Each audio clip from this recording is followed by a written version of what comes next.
är en bra fråga.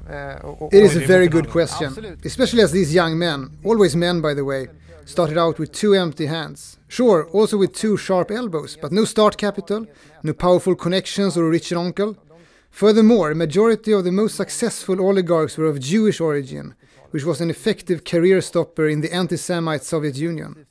But they had an urge and an entrepreneurial spirit, as well as risk willingness, which became their most important success factors.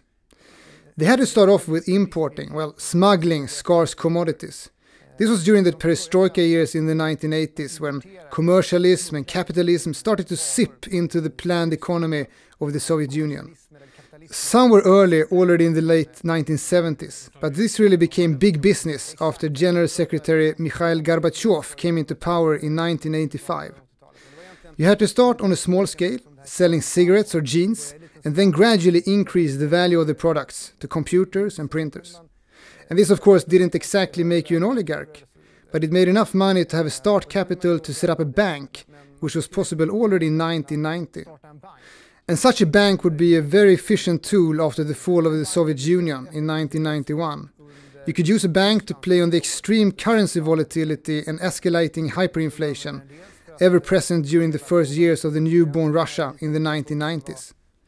But you could also use the bank as a vehicle to get hold of lucrative export contracts for raw materials bought cheaply at subsidized prices in Russia and then sold through offshore companies for market prices abroad. So far, these oligarchs to be had only traded goods or currencies.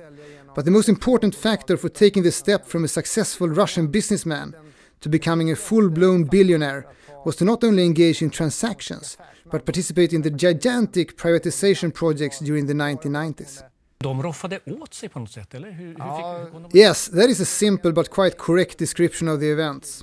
In less than 2 years, more than half of the Russian economy was privatized, and soon after that the gems of the torn-down Soviet industry were sold out in rigged auctions to the banks of the oligarchs.